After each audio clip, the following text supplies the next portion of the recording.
Iowa shirt.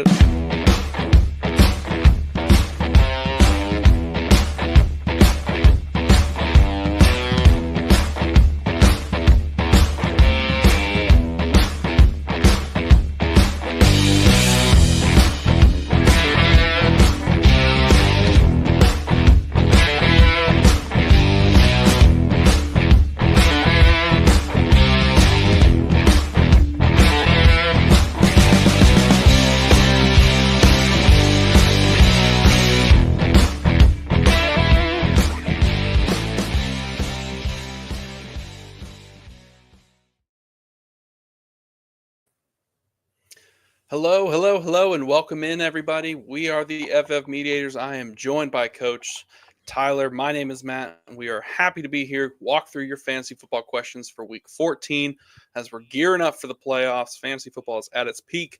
Really excited to try and work towards getting those championships and see if we can help you guys out, too. So I want to welcome in everybody that's here, so be sure to hit the like button. Jump in those comments. Let us know what your questions are. We will be answering them for as long as we can. Hit every single question. Tyler, Coach, how we doing? Doing good, man. Doing good. Ready to talk some football for sure. Coach, you ready? Yeah, man, I'm ready. Trying to get ready for this fantasy playoff time. You know what? It's big time. I know the three of us are in several leagues together. Probably some playoff matchups coming up. So I'm excited to show those to the crowd out here next week once we get into the fantasy playoffs. But this week we're focused on making sure we get in there, get those bye weeks if we're trying to secure those 1 or 2 seeds. But it's going to be interesting. Coach, who is your favorite player that you're looking for this week to kind of make some plays for you?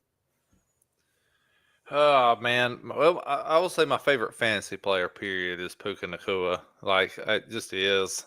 I was on his bandwagon early. He seems to always come through for me. He's just a dude you can count on. Other guy I'm looking at that I personally really need to show up is Bijan. He had a solid week last week. I think the Falcons desperately need a win as much as I do. Problem is they're on the road with the Vikings this week. But they need Bijan to step it up. Yeah, I mean, Bijan's been a heck of a player in fantasy here in the last little bit. Definitely want to see him get back in gear. I mean, the Falcons themselves kind of been interesting in what they're putting together. Kirk Cousins, not his best game last week. That was a rough showing. Kyle Pitts doing his mystery act back there, just disappearing. But Tyler, is there any player that you're looking forward to? Honestly, man, this is the bye apocalypse that everybody dreads. We all knew the week 14 was coming, but it hits hard every year. There's always one week. I think probably right now, out of everybody, I think the one I'm looking forward to the most is probably Kamara. Playing against the Giants, Taysom Hill went down. Nobody else in the offense. I think he doesn't have to have a big week for them to win. The Giants are terrible, but I think he will be the target leader there, and he'll just contribute all around. Yeah, I'm excited to see that too. A big player I'm looking for is I need Justin Jefferson to come through for me this week. Like I really do. I've got him in a bunch of leagues. He's taken on the Falcons, so I'm really hoping he can put up some big numbers and kind of float my teams that have him since he is going to be playing. And you mentioned all those teams on bye, lots of fantasy relevant players, big time quarterbacks like Bo Nix, Jaden Daniels, Lamar Jackson. We're missing those guys, so. I've got one league where I'm playing Mac Jones. It's a little stressful, a little scary, but I'm going to do what I have to do to try and win. But if you guys are in here, we appreciate everyone who's tuned in. So be sure to put your questions in the comment and we will start answering those. We've only got one in here so far. Let's just jump straight into it and then we'll talk football if we have to. Home League FF Advice on X says, are we buying Kyler? Will he show up when we need him most this week and beyond? It's a big question. I mean, this is an interesting group to ask about Kyler because we're kind of split. I mean, Coach has been very critical over Kyler for the last several years. Tyler is a Kyler believer. Myself, I've got several Kyler shares, but I'm hopeful that he can get it together. This week he's taking on the Seahawks. Coach, how are we feeling about that? Well, a lot of times for me, and I will openly admit sometimes that when I'm critical of a guy, sometimes it's more about whether I would want him to be my quarterback in real life every now and then. You know what I mean? Before more so than fantasy. Like Kyler is though fantastic in fantasy. I know he's a top 10 fantasy quarterback on the season. Me being critical of him is I wouldn't love him to necessarily be my quarterback. You know, if I was an NFL owner necessarily, but at the same time, Kyler produces for fantasy purposes, and I mean, I like his matchup. I was trying to look down, see like what's he got looming the next few weeks. The Patriots, Carolina, yeah, you gotta like that. Championship weekend. He's got a favorable schedule coming up, so you gotta like that. The Rams. I mean, there's a lot there to like if you're buying Kyler right now. I would. Yeah, Tyler, what about you? How do you feel about Kyler? Yeah, I kind of agree. The schedule itself is favorable. But that being said, I do like Kyler overall. He gives you that rushing floor that we always love in fantasy. If he gets near the goal line, he could take one in from 10 yards out easy. It's an easy 6 points at that point. So I would buy him. I've tried buying him. Doesn't always work, but it. If you can get him, I would go for it. Welcome in, Hoff. How are we doing, my friend? Good. Figured I'd just pop in for a couple minutes, see how you boys were doing. Hey, we're doing great. You are always welcome in here. We're talking a little Kyler Murray right now. Any stance on him? Yeah, Kyler's as good as he's been early on. I don't love the production that I've seen lately, and I'm not a big fan of his heading into this week in particular. And I'm not sure what you guys are talking about. I missed that, but yeah, Kyler's a bit of an enigma. That boy. I don't. Yeah, so I don't love him here this week. I don't really love him the rest of the way. Why? Like, what were your thoughts here? What were we going on? Just kind of talking, looking forward to the fantasy playoffs. I mean, kind of what you said. He's been a little bit of a disappointment so far. He's got the athleticism to really make any type of play. You know, Tyler mentioned you give him the ball and he can take it to the house at any point in time. He's that fast. But I am a little concerned about his connection with Marvin Harrison and how that will grow in the future. I mean, I'm sure it can only get better, but so far this season, it's been a disappointing act, in my opinion. I mean, in terms of that connection, for sure, absolutely. That last matchup between the Cardinals and the Seahawks, we didn't really see a ton in terms of fantasy production. I don't like that on either side of the ball, to be honest with you. But yeah, you have to hope that they can correct that, right? Going into year two, the two of them. Yeah, I mean, I'd hope. Before you joined, Coach was talking about it. He's been critical of Kyler over the last few years. And Sure. He was also a little critical of Marvin Harrison. So it's kind of an interesting situation for him. Why critical of Marvin Harrison, though? Well, what I say to Marvin Harrison is it's really just whether his production will ever match the hype. It just is what it is. I think Marvin Harrison is going to be a solid NFL receiver. He's just not going to be what everybody hoped he was going to be when they took him top 2 or 3 in dynasty drafts necessarily. There's not really, and you guys are all dynasty guys, right? You guys are all. Yeah, we do a lot of dynasty. So here's my question to you boys, and then I will shut up, and then you guys can go on with this. But is there a way to kind of combat that, like that hype? Do you just simply stay away from it? Is there a process involved where you can kind of evaluate that better than, again, we're going to get into April here, March and April. Everyone's going to get hot and bothered about all these new rookies. This guy ran that 40 time. He must be the greatest. How do you guys kind of evaluate that and not go overboard? Yeah. I mean, for me, I try not to put too much stock into the combine. The three of us, we talk all the time about sometimes these players, they get drafted way too high just because they make a really cool throw at their pro day, really cool throw at the combine. And, that stuff's real. It happens all the time. So for me, yeah, exactly. I'm trying to watch the tape, see how they perform, especially in how they perform against good defenses or good teams. Sometimes the process hits. Draft capital speaks volumes. So you got to see, where are these teams taking them? Are they investing a lot in them? What's the situation? I mean, I'll let Coach speak to this for a second because he's always talking about if you're looking for that next, dart throw wide receiver in the 3rd round, look for a guy who's going to have early opportunity and just see if you can take advantage of it. Yeah. Well, the landing spot means more than anything else. Like, is the guy going to walk in and be number one, which Marvin Harrison was. So that's why one of the reasons everybody was on him. But at the same time, you look at a guy like Roma Dunze that people were on. He may end up being the guy, but right now they're going out of their way to get DJ Moore the ball every chance they can get to keep him happy, because all he does is complain. So it's going to take a little bit. It's going to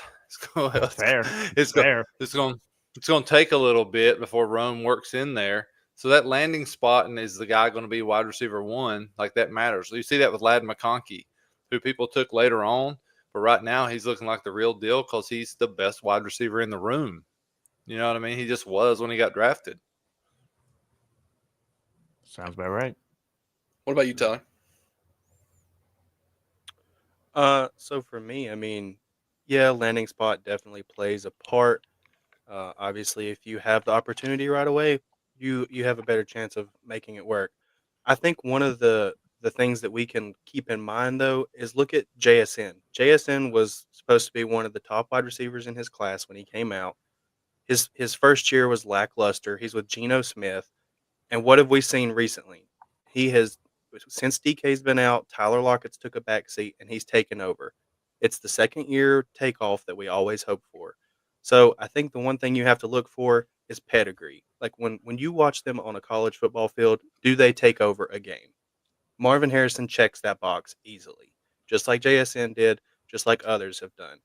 Has he flashed a lot early? No, he hasn't. But the talent is there. The opportunity is there. I continue to believe in that talent until there's just a blatant reason that you give me not to, basically. I mean, Well, that's all it is. Well, that's the tricky part of dynasty, right? Like, when to hold or when to move on from a guy. That's the key. Like, is it time to let's move off this guy? It's year 2. It's not getting it done now. We got to bail. But I mean, that's what makes dynasty difficult. Or do I hold one more season? Yeah. Good old Kenny Rogers style. You got to know when to hold him, know when to fold him, know when to walk away, know when to run. I mean, that's a lot of truth in that. But let's jump to our next question here, guys. Jared over on Facebook says, "Hey guys, lost Taysom Hill and Goddard. He needs a tight end rest of the season. PPR, Freiermuth or Noah Gray? I have Mahomes as my QB1. I'm gonna let Tyler go. Go ahead, Matt. No, let Matt go. Tyler go. Okay, I'll start. He's saying this because we had a big conversation in our group chat talking about Noah Gray, and I said start Kyle Pitts, and boy was I wrong over Noah Gray. And Noah Gray's involvement can't be denied. Coach and I have discussed a lot about the Chiefs running 2 tight end sets has kind of changed. I mean, we're not really seeing the wide receivers be as active. I mean, part of that's because they're not the playmakers that, you'd necessarily hope. But this is just a different Chiefs team. It's totally different. But enough about me and my loss. I still won the pizza bet. So go ahead, Tyler. Yeah. So I definitely had a start-sit question this past week in a league where I had picked up Noah Gray off waivers, and I had Kyle Pitts, and I just didn't love the matchup. I second guessed myself, and I was like, I'm just going to ask the guys what they think. And as Matt alluded to, he said, "Oh yeah, start Kyle Pitts," and I was like, "Okay, he's given me the confidence. I'm going to run with it. Hopefully, it's a close game. With the Chargers, they're going to score a lot of points." And then he goosed me. Luckily, I won.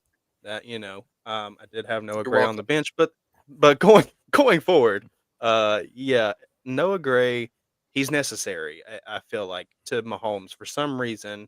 Every time they get in the red zone, it's him, Kelsey, or D-Hop. It's one of those. If they're not running the ball in, that's his targets, and it's a toss-up. I mean, Mahomes spreads the ball around everywhere.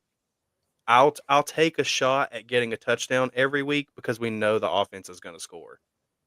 So for me, as far as between Noah Gray and Freiermuth, I mean, Russ is slinging it, but give me Noah Gray and the involvement the last few weeks. Before we let Coach talk, I'm not going to let him go first. Hoff, you go first. You're our guest here. Yeah, we're going to. No, I was gonna ask a question. I'll even pitch it to Coach. I mean, I'm Sure. watching you guys talk. I'm gonna get up and get a beverage in a second. But the one thing that I wonder, and I'll pitch this to you, Coach, is we saw last year we didn't see as much Noah Gray, but we saw Travis Kelce not produce as much as we're normally accustomed to. Then when it got to the playoffs, which might not have been relevant for fantasy at that point, we saw all of a sudden Travis Kelce, the old Superman thing, Clark Kent, rip it open and he's ready to go. Is there a fear when you're talking about rest of season with Noah Gray that Travis Kelce could do that again? I mean, that seems like a realistic thing, no? Yeah, no, I mean, absolutely. The weird something's happened in Kansas City when it comes to all of a sudden there's two tight end sets like 65% of the time or something crazy here the last 3 weeks. I think more of 65% it, of the time it works every time, right? yeah, no doubt. It's like Mhm. I don't know if they don't have as much faith in Worthy or what's up with that. Like I don't necessarily know, but I do think Noah Gray seems to have a higher floor than Fryermuth. Crazy that I even said that. Now, the issue with Matt in our group text was that Matt acted like that was a stupid question that Tyler I asked. Like did it's not. Kyle Pitts no matter what. Like how could he ask this question like Kyle Pitts isn't bad? Like I tell you I what. Go ahead, Coach. Go ahead. anyway. So yeah. I mean, I like Noah Gray. I like his involvement lately. We actually said, I think I actually wrote back in that message. I said, I can't tell yet whether this is just the route the Chiefs are going to go, or if it's just random happenstance that we're using Noah Gray and he's getting open. But now it looks like this is where we're headed in the Chiefs offense, which is, I would say, part of the reason why they've not been scoring as many points. They're just not as wide open. But at the same time, like Noah Gray looks to have a really high floor at the moment. He's going to get 4 catches and 50 yards. So if that's what you need, then that's the guy you play. Hey, Fair that enough. matters. Yeah. In the tight end world, right now, I'm playing that. Mm-hmm. You're not wrong. I mean, we've been goosed so many times with big names, start spots. It's been all over the place this year in the tight end market. So it's gonna be interesting to see how that changes going forward. I mean, you mentioned the fall off of Travis Kelce. I mean, is that happening? I don't know. I mean, it's gonna happen at some point. I mean, he's what, 34, 35? So, Yeah, he's up there. Yeah. yeah. It's So yeah. I think for me in this situation, I might go Pat Freiermuth between the two. But I really think it's a toss up at this point. I don't think it's too different either way.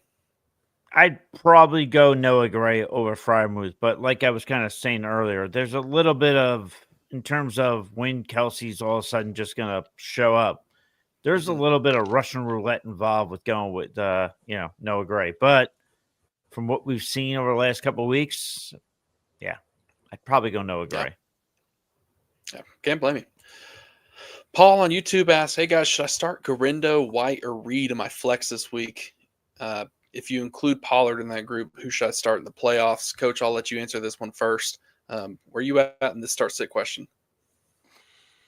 Garindo's interesting. I gotta see it once before I feel super great about it. I'm Jaden Reed all day long. The guy just gets in the end zone. Yeah, I love Jaden Reed, man, especially this matchup this week. Like, I'm really excited for this game.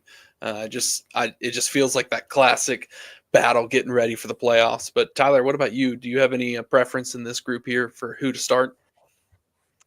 I think we agree here. As far as Reed goes, he's just the more explosive player. I also think the Lions' defense, they continue to lose people, so eventually there's going to come a point where that defense is not as efficient as it has been. I think that leads to more targets down the field, maybe him getting open. I will say, if you throw Pollard into the group, he would be my second start of the week. Like Coach said, I'd rather see Garindo do it first. I know it's the system. We always like those running backs. Great, that's fine. Rashad White, I don't believe in, really that much. We all love Bucky here. We're a Bucky Stan group. And so give me Pollard against the Jags. Until they prove me wrong, I would target them too. So Yeah, I mean, Jags are good to target, but it's a good thing we've got the resident 49er in here, so take it away, Hoff. Well, no, I would still go Reed. If if Garendo had a healthy offensive line, if Aaron Banks missed because of a concussion, they've been dinged up here and there. Trent Williams, obviously, with a horrific loss of his wife lost a baby and everything else. So just that's a tailspin thing. If all things were equal there, if that offensive line was healthy in a Kyle Shanahan offense, yes, Garendo would be a great play. But given everything that's going on, I would go Jaden Reed here. But yeah, and I also like Pollard, even though Pollard can be a little bit hit or miss sometimes. I think he's a hit this week in particular. So yeah, that's where I'd roll too. Yeah, I think I'm with you guys on Pollard too, especially taking on the Jags. That's a matchup I want to exploit if I can. Jaguars are, yeah. But we do have a super chat, so I'm going to jump over to that, guys. We appreciate you, JB6997. He says, please help Chase Brown, Amari, Jacoby for AJ and Mixon. Where do we fall on this, gentlemen? I'll let you start us off, Tyler. My question is what does your playoff? Okay, so he said right there, don't need the win this week, and I have Brees and Kyron. Yeah, I would take it. I would take the two better players. Mixon's been better on the season.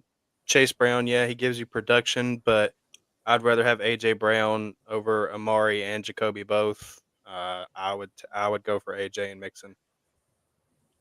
Yep, Coach. Yeah, it's pretty easy for me. AJ and Mixon. Like Mixon's been a stud. Give me those two right now. Off. Yeah, I'd go the same way. It's incredible. Mixon last year, we were like, well, maybe he's done. Then we saw him with Houston. Maybe he's not. So yeah, that's a easy one for me too, for sure. Yeah, Mixon has been awesome, man. I mean, I keep saying it every single week. I don't think anybody has missed more than Mixon on the Bengals. Like they missed that running game. Like they are dying for it. And he's really impressed me this year with the Texans. Like he's putting up a bunch of points, looking really good, and kind of helped float that team who's not quite had the passing attack that they had the year before. Even if they had Mixon, would they still use them the way that would they still use them the way that they should? It's a fair point to argue. Yeah. Yeah. Mm-hmm. Yeah. I mean, part of the reason why he looked like he was dead there. Mm-hmm. I don't disagree with that at all. I mean, don't know what you got till it's gone. Boy, that's a good way to put it. I mean, we're sitting here giving song references like crazy, Hoff. I mean, just doing what you can for us. I'm trying. But we appreciate the super chat, JB. So I think all four of us are in agreement. Absolutely do that deal if you can. But we will continue to carry on, gentlemen, and we'll hit our next one here from South. Says, would you start Najee or Garendo? Also need to drop one, Brooks or Coleman. Hoff, I'll let you kick this off first. See, I'm not a Najee believer. I'm gonna go Garendo, and I'm gonna go Garendo on the idea, at least in terms of this week alone. The Bears are good against quarterbacks. I think that doesn't do well for Brock Purdy. I think they try and get Garendo involved early and often. So I would go Garendo over Najee, me personally. So yeah, I think I'm with you. I lean Garendo in this situation too. The game of trying to pick between Najee and Jaylen Warren and what this team is going to do, I mean, it's a little bit frustrating for me. And I'm with you. I think the 49ers are going to lead on Garendo. They're going to try and find a way to settle the game down and go back to what they're good at. And I think Shanahan is the king at let's just put our hand in the dirt and run the ball. But enough of that. Coach, what do you think? Up until the second half, yes, correct. That's true. That is true. Like I think it's really close. The Bears have struggled against the run. I mean, the Lions for the whole first half ran the ball down their throat last week. But now I'm actually going to go the other way. I'm going to take Najee, mostly because I mean his usage last week was through the roof. The split was not there all of a sudden. Like, okay, we're going to lean on Najee now down the stretch. I mean, did he get hot and they ran with it? He had 16 carries. Warren had 3. If that keeps up, then I'm going Najee. I just think he has a healthier offensive line. I'm going Najee. Tyler, I saw you clapping, so I assume you're heading that way too. Yep. I'm for sure going with Najee. He's the starter there. He can catch the ball if need be. I don't think, like Coach said, I don't think the split is nearly what it has been in the past. For whatever reason, whether that's been Jalen Warren being hurt, I think Najee's the safer play. And as far as leading into the next question he asked about Brooks or Coleman, I would drop Keon Coleman. So Oh yeah, good point. I mean, I think I'm with you there. I'd also drop Coleman in this situation, but any Same. difference there from you guys, Nope. Coach? No, and Brooks played one full series last week, and man, he looked really good. I don't know, and I'm curious to I'm wondering, is the Chuba fumble? Are they going to start working Brooks in a little bit more? I don't know. Just give him a reason. Yeah, Yeah. I mean that whole backfield in Carolina is going to be interesting next year to see what they do. Re-signing Chuba, drafting Brooks. I'm not sure to make heads or tails of it really right now. If I could quickly ask you guys selfishly, because I'm in a room with a bunch of guys who are into Dynasty.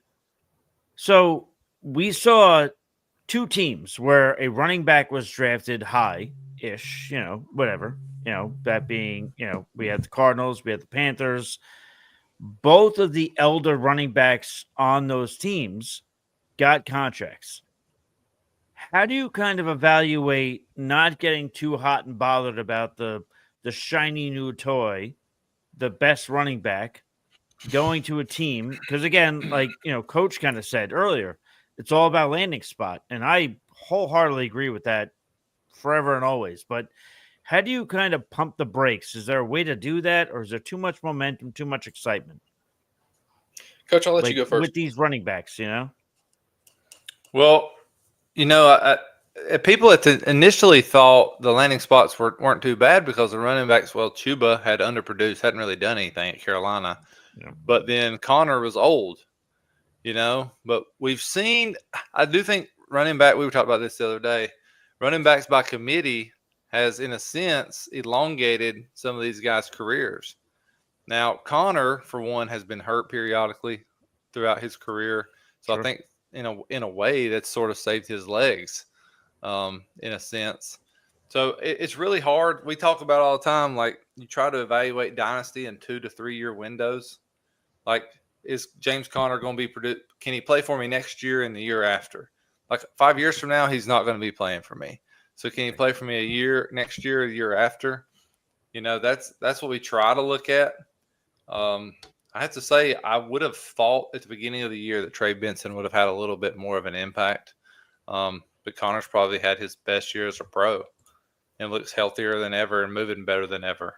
So that's definitely tough. That's tricky. There's no doubt. What about you, Tyler? I think, it is hard to temper those expectations, especially you want the shiny new toy, like you said. I think the biggest thing, like Coach said, with the running back by committees, something to add on to that is look for backfields where their talent is different. To me, like I know we kind of agree in terms of the Bucks backfield. We saw Bucky as the better running back, but he has a little bit of a different game style than Rashad White does.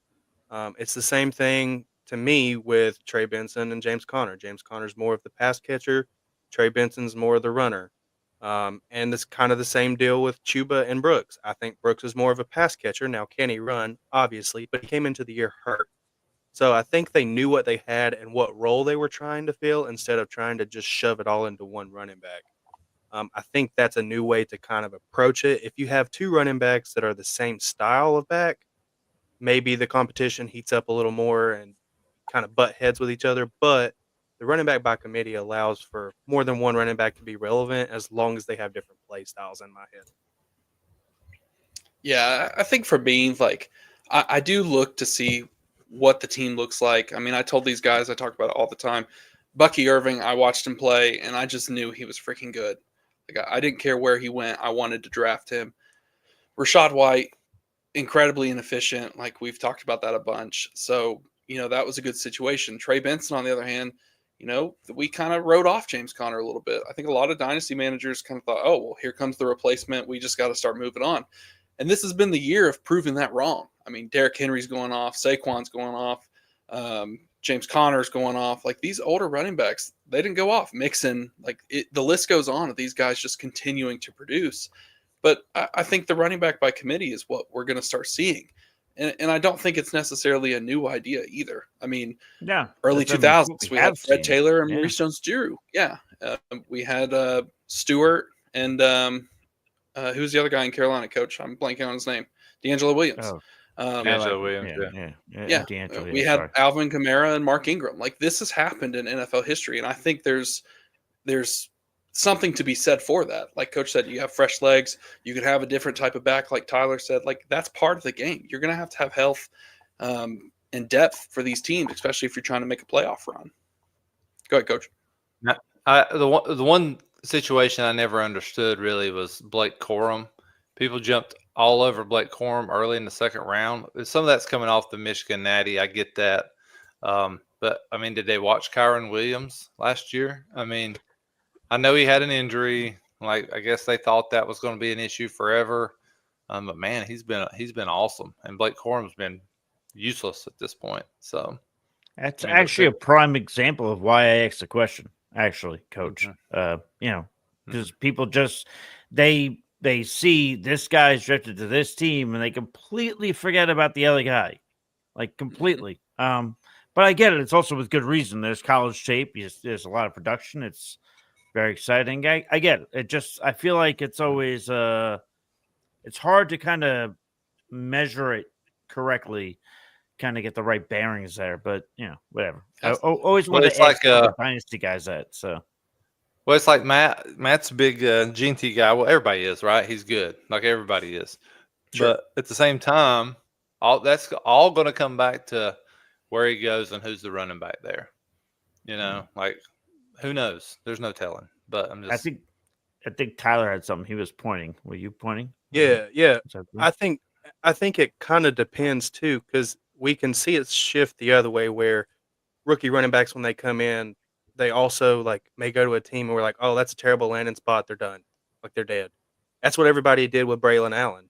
People forgot that at Wisconsin, he was a monster, except for his senior year or his last year in college. He was a monster at Wisconsin. So, to me, I thought he was a great prospect in general. When he went to the Jets, was I disappointed? Yes, obviously. But like I said, they're two different backs. Brees is more of the pass catcher. He can still run, but Braylon Allen is that physical back. And we saw that earlier in the year, the Jets used him that way. So I think that's something to keep an eye on too, is just because the landing spot may not be the greatest, look at the differing styles, and you might get a heads up on somebody who doesn't pay attention to that. And they're like, oh, well, I don't want to draft him because it's a bad spot. Yeah. I mean, you mentioned it's a tricky game. I mean, a lot of people drafted Blake Corum ahead of Allen, like you're mentioning. And Blake Corum is coming off the best game he's had all year, 4.2 points. How helpful is that for your team? It's not. It's not at all. So it's a tricky balance. Like you said, you got to see who's there, what's the team doing, what's the history of the coach. Is he running two running backs? Is he splitting carries? What are they trying to do? What was the production in college? There's a lot to take in, and part of it is a guessing game. At the end of the day, we're just doing risk management. That's all we're doing. We're trying to find the best player and use that value to help our team, whether that's moving them later, keeping them, starting them, trading them, whatever it's going to be. You're just trying to always accrue value on your team. But I think we've pretty much covered a lot of running back questions here. We'll point out, Joey says 100% agree with Tyler. Well said. So, yeah, I mean, there's a lot of takes on this, but Pete has jumped in the comments, guys, and he's asked a question. So, do we help him win? I don't know if he's playing Hoff in maybe this situation, but he says Geno Smith and Tank Dell for a late first and Anthony Richardson. Oh, I've been on this show long enough where I'm just going to tell Pete to go fuck himself, but you guys can answer. I almost want to leave it there, but we won't leave that. We'll be nice to people. We'll help him out. I know. So I love people. You guys go ahead. Yeah, Geno Smith and Tank Dell for a late first and Anthony Richardson. I'm going to let Coach go first because he's actually trying to move Tank Dell. Put him on the block this morning or yesterday. I forget which day it was. But what are your thoughts here, Coach? Yeah, I got an offer from somebody in this very room in about 30 seconds for Tank Dell. So now, if you change that second you offer me to a first, we will talk. But I think of course, it's going to depend on the rest of your quarterback room. Gino's that guy that's right. He's no spring chicken. The dude's old. AR has played a little better. He's running more. I still don't feel great about his long-term outlook. But I don't feel great about Tank Dell's long-term outlook right now either, just to be honest. I know Matt's still a big believer. I'm in the I just don't know anymore camp. I think I'm going late first in AR. Tyler, I think I know your answer here, but go ahead. Especially if I'm rebuilding. If it's dynasty, that's a good point. Rebuilding. That's a good point. Yeah, I'm taking the same. The first in AR. At this point, I believe in AR. I have to. He's a Colts fan. He's definitely looked better since the benching and coming back. So give me the young, athletic quarterback that he only can really go up at this point. And that late first, I mean, with all the running backs coming out, you're going to have Tyler Warren from Penn State, who's definitely going to go in the first round of your rookie drafts. You'll have the quarterbacks, of course. That's going to push wide receiver value down the board too. So you could get maybe a Luther Burden or somebody like that down towards that late first too. That may end up being better than Tank Dell in the long run anyway. So give me the young guy in the first. Yeah, I think I might surprise everyone here. I've been very critical of Anthony Richardson a lot, but I'm going to go with the first and Richardson here. I think, like you said, Tyler, that first, it's only going to accrue value, especially if I'm tanking or rebuilding or whatever I'm doing. That's going to give me flexibility, and I can figure out what I want to do later. Richardson, while I'm not necessarily the biggest fan, I can recognize fantasy value, and I think that there's definitely room for growth for him to continue to get better because he has played better. And on top of that, I think his value right now is substantially ahead of Geno. And so if I can take that right now, that's fine. I could flip Richardson immediately because someone's going to buy. Every single league's going to have one person who's going to chase that upside. And so I would easily take this deal. But Hoff, I don't know how much you're into Dynasty. You have a lot of leagues, but I'd love to hear what you have to say. I'm in a couple Dynasty leagues, but I am more of a Cavalier Dynasty player. But I will say that, Matt, I'm kind of in your court in terms of I have been very critical of Anthony Richardson. But, Tyler said a lot of good things there. We've seen some good stuff from AR since the benching. I would rather take that first round pick too. And I would rather, at this point, when you're talking about Geno Smith and Tank Dell, I will take that gamble on AR being a weekly producer, overcoming a lot of these obstacles that we've seen over the first, year and a half. So yeah, I would go that way as well.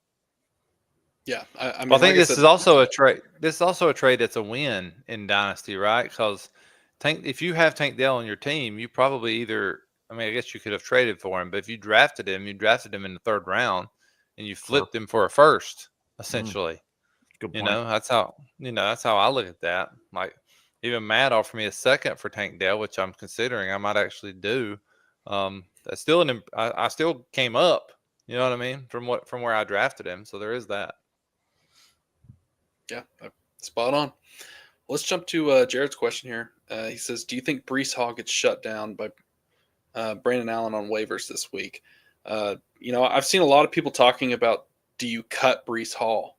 I saw that on X several times today, and that's a question I would have never thought we'd have at the beginning of the season. Personally, no, I'm not cutting Breece Hall at all.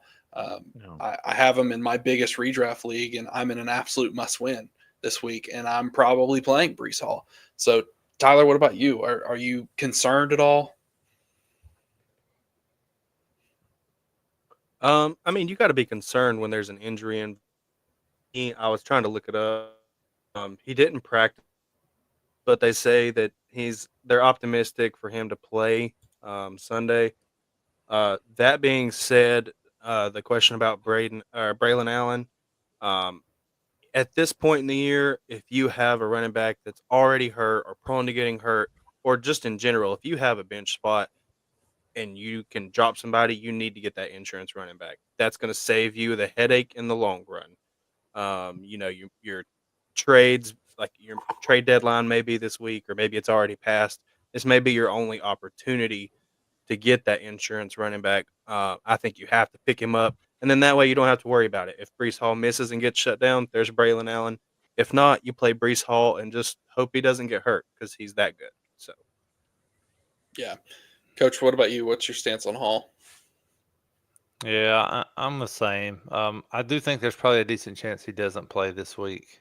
But I don't know about shut down. I mean, in NFL world, man, it's all about stats. And if he wants to get out there and play and he wants those stats for a future contract, he's going to get out there and play if he can. So, that's what I think anyway. So I would pick up Braylon Allen if I could, just in case. I mean, if I could, if it doesn't kill me ultimately.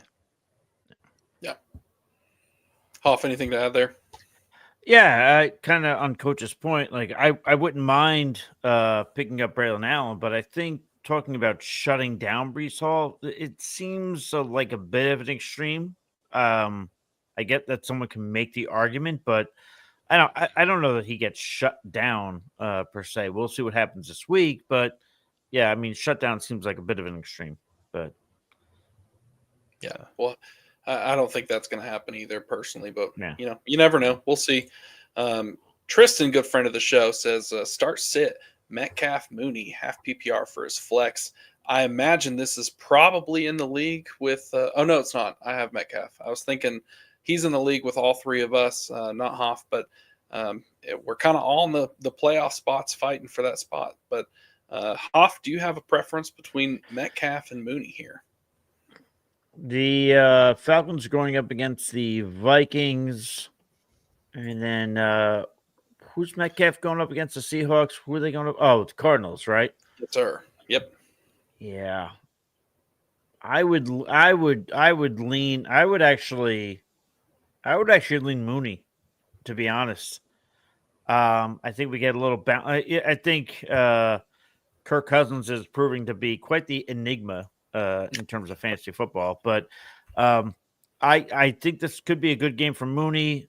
I said this earlier. I don't like this matchup for either side between the Cardinals and the Seahawks. I think this is going to be a very bland matchup in terms of fantasy points scored. We kind of saw it a couple weeks ago. So I would take Darnell Mooney in this spot, me personally. Tyler, any things to help here for our good friend Tristan? I think the issue is DK. It also says he's questionable for the week. I don't know what that injury is. He was Shoulder, I limited believe. with a shoulder. Yeah, he was limited with a shoulder. Honestly, he's the wide receiver one on that team. I don't trust Kirk right now as far as I could throw him. So give me DK. Just even in a close game, if it's low scoring because of the division, I'll take that chance he gets. No judgment here on not trusting Kirk. No judgment. Yeah, he's been really rough. Those interceptions were bad, man. But Coach, what about you? Do you have a preference here on Metcalf and Mooney? Yeah, I don't love either matchup, honestly. Mooney's had 2 subpar games in a row, especially after we'd had a few weeks of major Mooney hype, and then he has a couple subpar games in a row. So I think he's sort of due for a little bit more of a breakout game here to get back going. So I'm just going to go Mooney. I think it's really close. I mean, I think it's almost a coin flip, but I would roll Mooney out there if it was me. In your three's opinion, and I'm sorry, Matt, you were getting ready to talk, and I please, just stepped go on ahead. you. But no, I was actually just curious about what you guys thought again. I'm in the room, a bunch of dynasty guys. Penix getting drafted to the Falcons. Cousins occasionally. I mean, he had that one huge boom week on Thursday Night Football. A couple good weeks here and there, but outside of that, it's been a lot of Russian roulette. I mean, do the Falcons go with Penix next year, or do they ride with Cousins a little more? Or I will just say, even though Pete disagrees on this, me and Pete will talk about this at some other point, but I actually think, given what we've seen from Cousins, drafting Penix was probably a good investment, in my opinion. Well, Yeah, I think I mean, Pete's probably wrong because Pete's always wrong. But Yeah, fuck I'm that just guy. kidding. Fuck that But guy. I'll text him right now and say, fuck you. I do think drafting Penix was right. If you just look around the league and the sit and wait thing works, I think in the long haul they're going to be right. But if you're a Falcon fan, man, you've got to be ripping your hair out. This division is terrible. Once again, they are far and away the best team in this division, and they are still finding a way to screw it up. It's all going to come back to how Cousins plays down the stretch, and do the Falcons win the division and maybe win a playoff game. If they don't, and they don't win the division, they don't make the playoffs, then they're going to peace out from Kirk Cousins. That's what I think. Yeah, I mean, there's a chance that division comes down to Week 18, where the Falcons play the Panthers. And if they lose that game to the Panthers, I think that's a lot of weight towards the Michael Penix start. Panthers Coach playing with some mentions heart too. Yeah, they are. They absolutely are. And Bryce Young has benefited tremendously from the sit and wait that Coach just mentioned. And I think there's a lot of value in that. I think Kirk is a solid NFL quarterback. I mean, he's had a pretty good career. I mean, a lot of people make fun of his prime time, his record, and all that. But as it stands, he's still a solid quarterback. He's had a long career, and I think there's value in learning from a guy like that, whether it's making the bad decision or the right decision. And for me, I do think that it's going to come down to how this season ends. Because like Coach said, this division is terrible. It is absolutely terrible. And the fact that pretty much all 4 teams are in it, like anyone could win it. I mean, obviously the Panthers are way further off, but I mean, they're playing good football, like you said, a lot of heart. And there's something to be said for that. Tyler, what about you? And this week they have the Vikings. The Falcons have the Vikings. Yep. The Bucks have the Raiders. I mean, come Monday they could be looking around going, the Bucks are winning this division. We're in trouble. Yeah.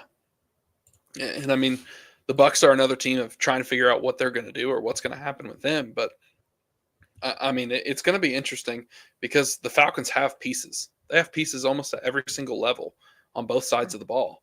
And so you got to find a way to capitalize off that. And so far they haven't. I mean, they're 6-6 and they're pretty much a disappointment. I mean, they went out there and they spent money. They went and picked up guys on that defensive side of the ball to try and make a move and try and push themselves over the hump. And it just hasn't worked, despite them at times playing good ball. Tyler, what are your thoughts? Kirk is QB 20. Oof. Yeah, he started off hot, but he's cooled down a lot. I think here's the issue. Everybody, like we said earlier, the shiny new toy. That's what everybody wants. The grass is not always greener on the other side from the start. I'm going to say that. I believe in Michael Penix. I've drafted him in a few leagues. So it's not that I don't believe in the talent or anything like that. But we've already agreed and we've already said that sitting and waiting approach, it just helps quarterbacks develop. They get to see the game from a different level from the get-go, especially behind a veteran. So I think you let Kirk play it out this year. Like Matt said, how they finish the year will be a key factor going into training camp next year.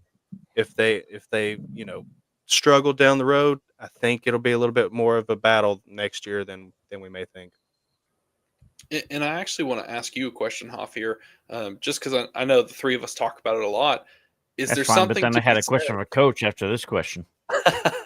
That's fine. We'll hit it. I saw something earlier, and how much of the success of Washington last year is attributed to Michael Penix over. We've seen Polk struggle this year. McMillan hasn't really done anything. Coach talked about Rome Odunze earlier. There's a lot of hype around him, and they're force feeding the ball to DJ Moore and keeping Keenan Allen involved, and so he's kind of taken the back seat to all of that. Is there something to be said for Penix floating all of that? Maybe. I don't know. I'm curious what your thoughts are. Yeah, I guess there could be a little bit to that. I'm not sure how much. No, I really don't think a ton. Me personally, I don't think that really floats a lot into it. But my whole big question was, especially it's really for Coach, because I feel like Coach, you and I are, not to age discriminate. We're probably the older guys in the room, right? You and Yeah, I. he's Oh, old as crap. no doubt. No doubt. Uh, Yeah. I mean, I'll be 41 this month. I Coach is don't know how drawing Coach. Social Security. I got you. Well, I got you. well, you probably got me, but you look fantastic. But I'm wondering, we're talking about Penix, and we're talking about Mhm. Matt mentioned benching Bryce Young, and I forget if it was Matt or if it was Tyler, but we talked about benching Bryce Young, and did that benefit him? Do you think that we can get to a point? Because a lot of people these days that play fantasy don't know that this world existed. Quarterbacks used to be drafted and they would sit, right? Now that seems like blasphemy. Do Mhm. you think that we could maybe, by process of these sorts of situations, can we revert to a world in which quarterbacks are drafted and not started right away? Unless they're obviously, number one overall, yada yada, like Aaron Rodgers. You know, Yeah, I mean, we know that that works. works. Like it's a more Yeah, surefire way to a more successful career, right? Baker Mayfield, Sam Darnold, they started early and fell on their face and ended up on 3 teams later, and now they're fantastic. yeah. But I still think some of it comes back to people are just in love with the idea of winning immediately. And Bo Nix and Jaden Daniels and even Caleb Williams right now, who's playing really well. Like, I mean, that's going to kill it.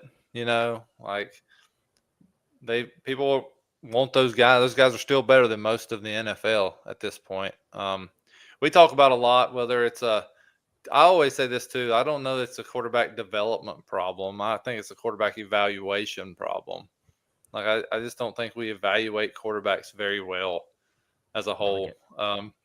One of the reasons I was a big Bo Nix guy was because Sean Payton really liked Bo Nix, and I think Sean Payton knows what he's talking about.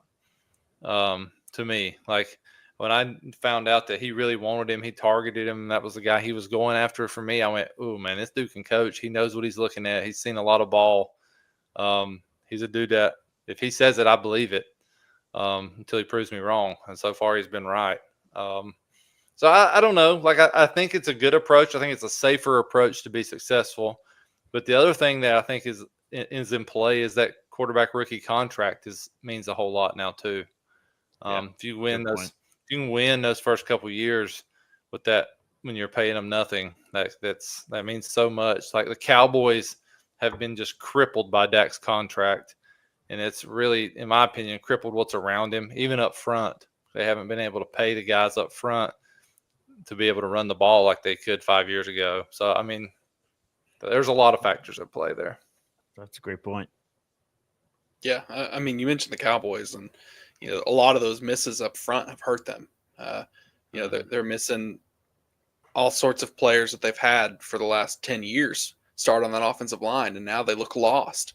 I mean, Remember Tyler when Zeke got Guyton, there way back when, and that offensive line looked like the Great Wall of China? Like, it was just amazing. It was yeah, just yeah. it felt like they could do anything. I mean, whatever they wanted to do, Yep. it felt like they could do it. And right now, it feels like they can't do anything. So we'll see what happens with that. But there's a lot to look at, a lot to see, especially with what Coach said. Is it a development or is it an evaluation problem? And I think there is something to be said for evaluation. I mean, we mentioned earlier, sometimes these guys get drafted off that pro day throw, and that can look really cool. It can look the part, but there's a difference between throwing on air and throwing against the Bears or throwing against whatever team you want to name that's out there trying to come at you and sack you and defending on the back end. So we'll just have to see. This this class coming up, I'm not exactly thrilled about it. Like, I know we're talking fantasy prospects here. I don't really know if I want to take a shot on anyone personally. I think I'd rather pass the buck and see if I can pay for. Coach is about to go on an 85-minute Cam Ward rant. So if you are a Miami Hurricane fan, I'm just gonna sit back and watch. yeah, just get ready. No, I'm just gonna leave it at the dude is good. I'm telling you, the dude is good. There you go. He is good. He is calm. He is cool. He can read the defense. He has an absolute rocket launcher attached to his shoulder. I'm telling you, the dude can play, and he's going to be a New York Giant. That's my prediction. Tyler, do you agree with that? About the rookie quarterbacks in general. Well, that and the whole Cam Ward, it's pretty hot and bothered over here. Coach is the resident Cam Ward lover there.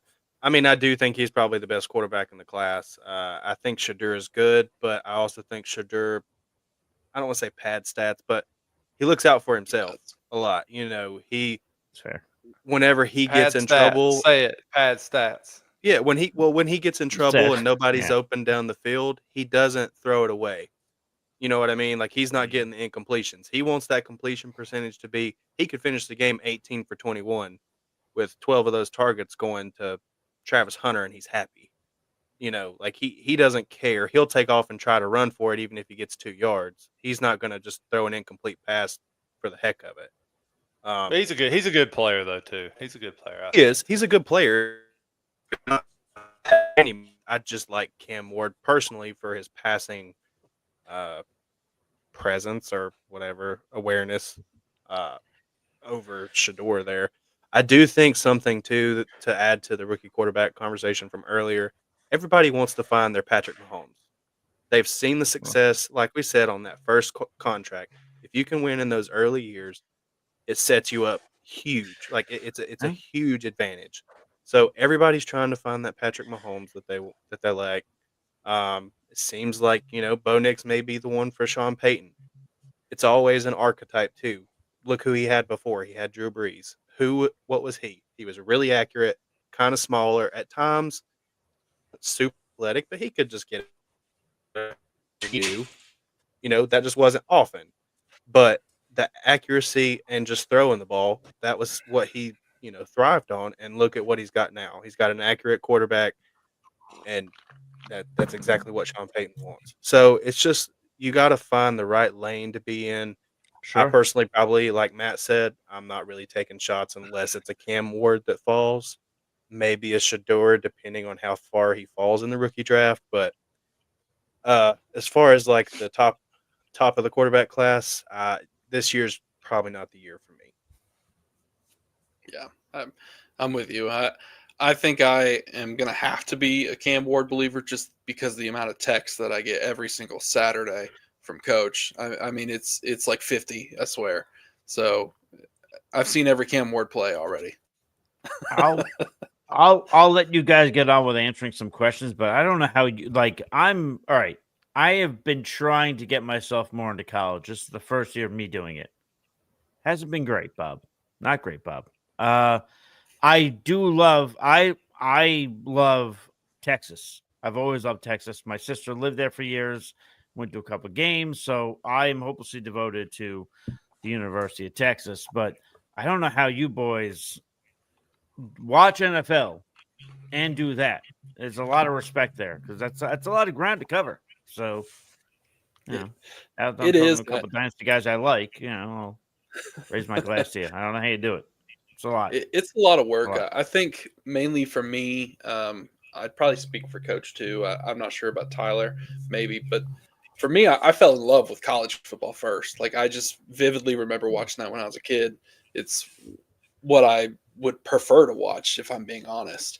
I think the passion is in that game. It's just different than the NFL. And I've been lucky to watch a lot of college games at different places all over the country, and it's just cool. I love to see the different environments with it, but I do love the thought of trying to build something and trying to find who's going to be the next player to break out at the next level. And so I think that's how it translates for me, because I want to see if I can predict who's going to be good and if they're going to, jump to the next step and continue to produce, because I love draft season, because it feels like when it's draft night and you're watching it and you're with your friends or you're with your family, and you're waiting for your team's pick, it feels like it's the chance for your team to completely change everything. You're going to rewrite the script, and this is the one. So I love that anticipation and that build almost as much as I love the football season itself.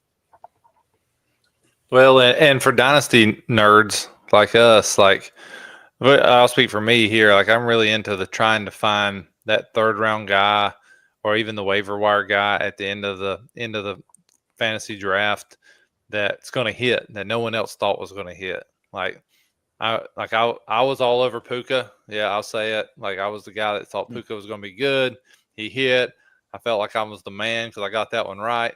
But at the same time, like I'm trying to find the next one. Like to me, that's intriguing. That's what's interesting to me. This year there were not very many, by the way. There was none, one. really. There was one. Bucky Irving, folks. But Tyler, you want to add anything to that? I think like you said, it's just the passion. That fan base like that colleges build, especially like SEC and Big 10, Big 12, all those guys. Like that's a whole different ball game. When you're watching those guys, like it's just coach, he sitting over there making that noise because I didn't mention the ACC and Miami. Yeah, I know. Well, listen, whenever we have more than two teams that are good every year, I'll throw them in the category. Okay. Here But we go. that being said, Mm. I mean, I like both. I do like the passion. I would also be remiss without saying, if you get any opportunity to watch Gus Johnson and Joel Klatt call a game, you just got to watch it. That is the most electrifying commentary you're going to hear in a football game. So find who they're commentating for the week. It could be somebody completely off the It wall, could be and it's they going to could be they great. could be fucking Apex Auto School. Doesn't matter. Yep. Yeah. Yep, absolutely. Go right ahead. I promise you, it will be entertaining. So I just like the nicknames he pops off. It's just whatever he's gonna say, you just never know. You never know. So, I mean, the passion's crazy. I mean, if going to a game with 100,000 plus people is unbelievable. Like it's crazy. I mean, again, I went to a Texas game and it was insane. The environment was unreal. Like anything, probably top 3 sporting events I've ever been to. Just watching a random college game. That's it. Yeah, I was at the Bama OU game 2 weeks shit. ago or last week when Oh, OU nice. When the 500 team dog walked them. Yeah. I knew I shouldn't have said that. He is very frustrated because Bama got ranked higher than Miami in the college playoff poll, but that's neither here nor there. Not really. Not really. If you blow a 21-0 lead to Syracuse, then fine. The Syracuse is better than Oklahoma. This is fun for me. I selfishly got to come in here, ask my own questions. I got to rattle all the cages. This has been fun for me. I've had a good time. Hey, this is what we love to do. So please, anytime you want, you're more than welcome to join. But let's hit these last few questions here. We can kind of wrap up with some more conversation if we want. Albert says hello. Hello, Albert. Thank you for being here. We appreciate everyone who's tuned in so far. Our next question from John says, hello, guys. How do you get over the frustration of making a bad trade? I traded Bucky for Rashad White in a larger deal literally the day before Bucky broke out. I'll start from my experience. My first ever dynasty trade was a loss. I traded T. Higgins to coach for Terry McLaurin. And, obviously Terry's blown up now, so it's not necessarily as big of a deal. And I've traded Terry since then. But, it can be difficult, but you have to stay fluid. For me, that's the thing is like I'm constantly looking for how can I accrue value. And if that's moving someone else or knowing when to sell, knowing when to buy, I'm constantly evaluating my rosters. Like I don't care if it's the best player on my team or the worst player on my team, everyone is available. And if someone's willing to overpay, I'll do it. Yeah, Coach, what about you? I don't think it sounds crazy, but like who cares?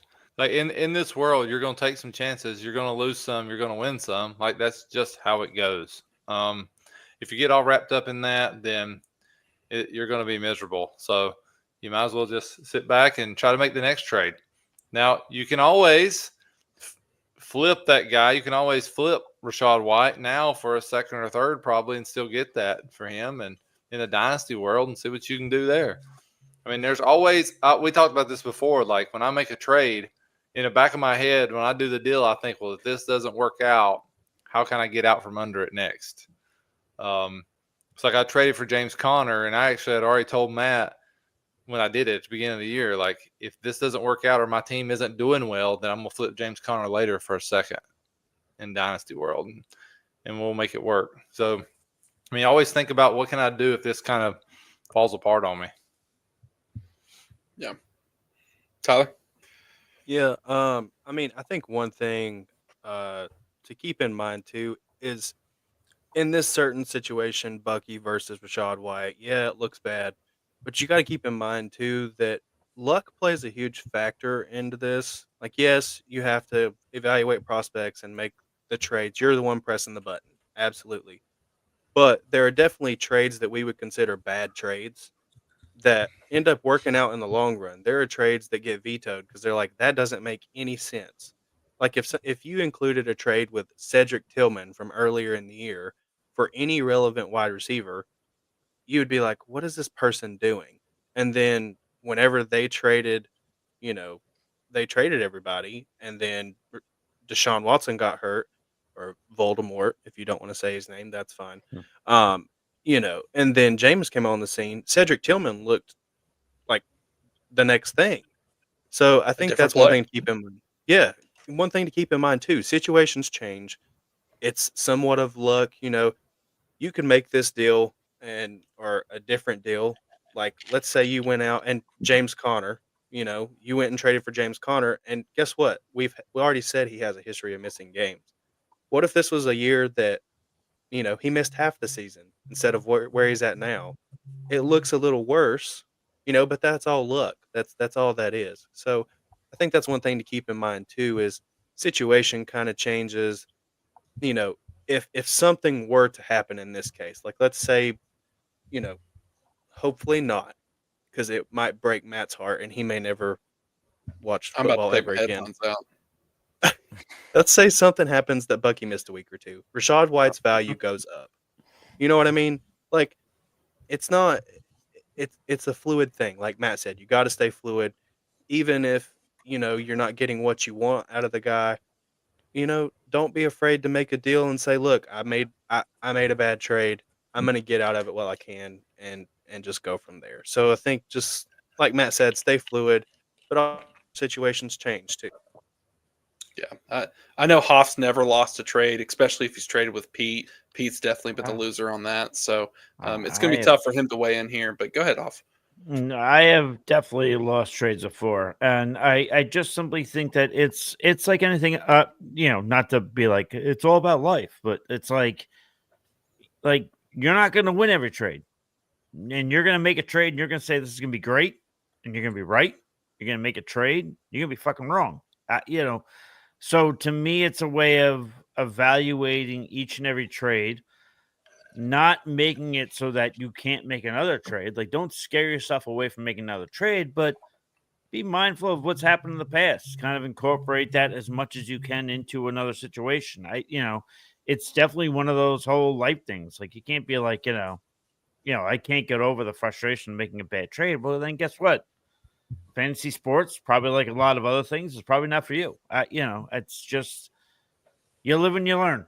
Yeah, you're going to be wrong. We have all made dog shit trades. We have all made trades. We can all probably go around the room and be like, I should not have fucking done that, but I did it. I traded in not even a dynasty league, in a keeper league. I traded a first round pick to get Javid Best, and Javid Best that game against my 49ers got a concussion, and he was done for the rest of his NFL career, pretty much. So it's like you live and you learn. It happens, adapt or die. That's really what it is. That's how you get over that frustration, Yeah, you never give up. And That's it. he even adds the rest of the deal with CD and Pacheco for Puka and Pollard. So, Did you guys like the Javid Best name drop? Did you guys like that? It was unexpected. What year was that? Fuck, I don't remember the year, but I remember the game was in Detroit. The game was in Detroit, and Javid Best was either catching the ball towards the sideline or he was getting tackled towards the sideline, and his head hit the ground, and I was like, that happened. That just happened. 2009. Was it? Okay, yeah. I've been playing for a bit. Wait, no. 11. You guys' first one in 11. 2009. Yeah, he had a couple. Yep. Man. Well, He there we was go. good, but when he got concussed, Wow. I mean, Yep. Coach can remember drafting Johnny Unitas, so it's been a heck of a time for him. Jeez, you are older than me. All right, that's okay. Never mind. It's I mainly coached these- whatever. I age coached guy these- pick. I coached these fools in middle school. That's the true Well, story. Well, hopefully you made them run laps. If not, make them run laps after this. I did. You have I no idea. I can tell one of the best stories most I've ever run in my entire life was because of that man right there. But let's hit our last ones here. Enough about me puking. We buy homes near you. This is non-PPR start 3. Monty, Brees Hall, Pollard, Garindo, and Jacoby Myers. That's tough. I'm going to let you start us off, Tyler. Who do you like in this situation? What 3 are you picking? I think it depends on maybe Brees's injury availability. For me, if Brees is out or even just questionable going into the game, I would do Monty, Pollard, and Jacoby. If Brees is cleared and ready to go, I would start Monty, Hall, and Jacoby as well. Coach, what about you? Well, I'm saying like if Hall's playing, I'm gonna play him too. Monty Hall and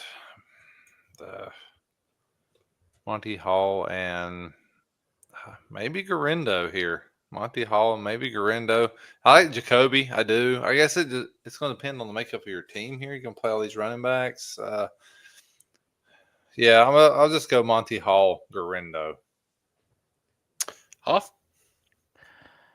I would go Monty Hall, and I would actually go Pollard in this particular matchup this week, Yeah, me going too. up against the Jaguars. Yeah, I want to exploit that. Yeah, that's Yeah. me being a I Niner see guy, whatever. The Bears are pretty decent against running backs this year. The Jaguars, not so much. I mean, what Jaguars, if I'm looking at this here, where are the Jaguars here? I believe they're It's not second good. against running backs. Yeah. And Second worst. 10 games in which they've allowed 20 points or more to the running back position. So, yeah, I think I'd lean that way. Yeah, he also adds, guys, with a DST question. I won't lie, I have not had the opportunity to watch Pete's video yet. But if you got a DST son of question, a bitch. I know I'm gonna watch it tonight and go That's make the my rule. pick off You the have waiver. to watch the video for you live stream. I know you're not wrong. I didn't get to. I was stuck in some work stuff all day. It I'm was going to not text fun. Pete But right now. I think you should. And I'm gonna tell him. Pete, this is my I'm not gonna apology to fucking you. text him. I'm very sorry. I will watch your video tonight. I'll watch it twice. How about that? That's my punishment. But any DST here you like, Hoff? What was that? Bucks, Titans, Bills, Chargers, Seahawks, Bears. Jeez, do you have enough teams? I Yeah, I don't do I don't do the Bears here. The Niners are pretty much left for dead, but I also think that they're going to fight their way through the rest of the season until they're mathematically out of it. So I wouldn't go Bears here. Let me see this. I mean, the Titans have the Jags, so you're looking at Mac Jones with Trevor Lawrence going to Yeah, IR. So that's Titans are enticing. probably a good spot. The Bills are going up against. Let me see this. Bills are going up against the Rams. And what else we got here? We've got the Chargers with the Seahawks. Chiefs. Yeah. I think I'd go Titans. I mean, Yeah, I think I go Titans. No Trevor Lawrence. Not like Trevor Lawrence has been the greatest thing ever this year, but yeah, I would think I'd go there. Any difference from you, Coach and Tyler? Nah, same Titans. I mean, Mac Jones will throw him the football a couple times. I'm actually gonna pivot a little bit. I think I would probably go with the Bucks against the Raiders. I mean, yeah, you can target Mac Jones, obviously. If this was any other week, I would be taking the Chargers. But since they're playing the Chiefs, I'm not gonna deal with that. So I do know for a fact, may not be in this week's video. It should be because I didn't get to watch it either. So sorry, Pete. But I have seen the Bucks love has been prevalent on Pete's page. He said to pick them up for their playoff run, so I know he likes the Bucks for sure this week. You guys are all kissing the fucking ring of Pete. Did anybody watch my kicker videos? I was just about to give you the plug on the kicker video. I was just about to do it. Where am I live? They are good. They are. They are. They are good. I've used it the last 3 weeks. Coach doesn't give a shit right now, but they're good. I'm sure they're good. I honestly do not have. I do not have a. I am not in a single league that has a kicker currently. I'm not. A lot of people. I do that honestly. A lot of people say that to me. They're like, "Dude, like, why do you do that?" But because a lot of people that aren't like invested like we are, they're just naturally in a league that has a kicker, and they have to worry about it. So or you're showing your age, and these same dudes are still in the Yahoo League from 2000. I am getting old. It's getting bad.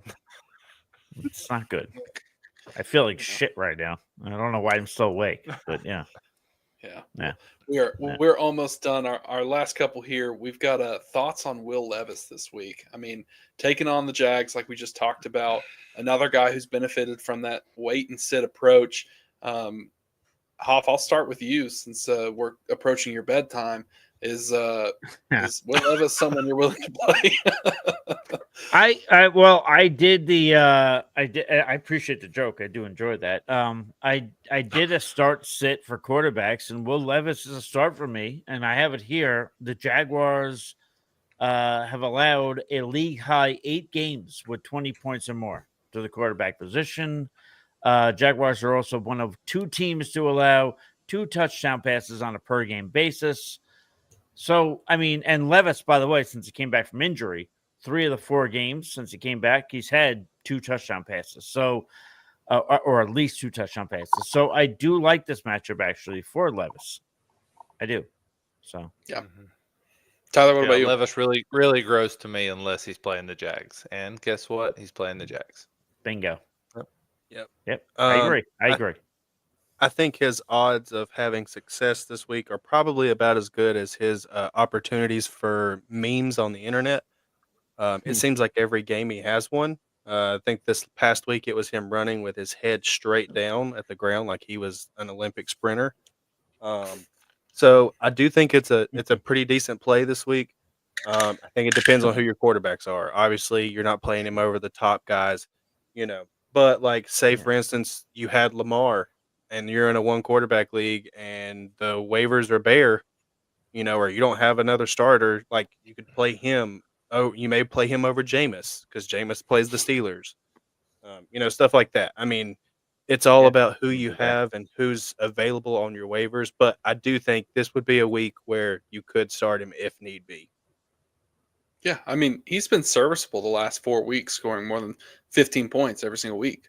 So I'm more than comfortable starting him if I have to in a certain situation. We've got several big name quarterbacks to buy. I mean, we got what? We got 6 teams on bye this week. I mean, you're kind of living in that world where you got to make a tough call. Yeah. So I think that's what you do. Last one to add here, guys. Levis or Kirk this week? Levis. Yep. Levis. Yeah, Kirk's in Minnesota. Yeah, man, that's so tough. That's gross. What kind of world we living in? But yeah, Levis. Yeah, I think I'm saying Levis too. I mean, just the matchup. I mean, the Jags are bad against everything. It doesn't matter the position they're bad against it. So They I mean, really they are, just though. are. That's funny, but yeah, they are. First in points given up to quarterbacks, second to running backs, third to wide receivers, sixth to tight ends. Like they just gift fantasy points. So Trent just Baalke at his best. doing what he does. Can I fuck Trent Baalke is the worst general manager ever. I'm on a podcast. I can say it. I can't stand Trent Baalke. I would rather have my mother, not even. I'd rather have Helen Keller be the GM of my team over Trent Baalke. There, I said it. I made that stance. I can't stand Trent Baalke. He's the absolute worst. He drives every franchise into the ground. He did it with the Niners. Now he's doing it with the Jaguars. Here we are. No PTSD. I'm fine. We're okay. I'm fine. I'm going to just bring this over here. We're fine. And that is a strong stance that I think we can all agree to end on. Who's going to be the future GM of the Jaguars? I don't know. Maybe one of us should be, because it can't be worse, right? They're giving up everything. But we want to appreciate everyone. I'm going to vote for Tyler. Put Tyler in there. There we go. Tyler, you got the job. No pressure, buddy. Let's go. So, but we appreciate everyone who's tuned in. Hoff, thanks for joining us, my friend. It was awesome to have you on here. You are more than welcome any single time that we are all together. Cheers. Hopefully I didn't cloud it getting my own selfish questions answered about Dynasty. But yeah, had a great time with you guys. Yeah, I think it was perfect. So be sure to give us a follow over on X at the FF Mediators. If you're not subscribed already to the Faceoff Sports Network, you need to go ahead and do that. There's lots of videos out there, including 2 great videos on kickers and some defenses from Hoff and Pete. It's so fucking incredible. It's incredible. It's incredible. There you go. So we appreciate everyone who's tuned in. Be sure to like that video. Comment below if you have any questions. We'll come back and answer those. But until next time, we will catch you next Wednesday at 8:30 Eastern.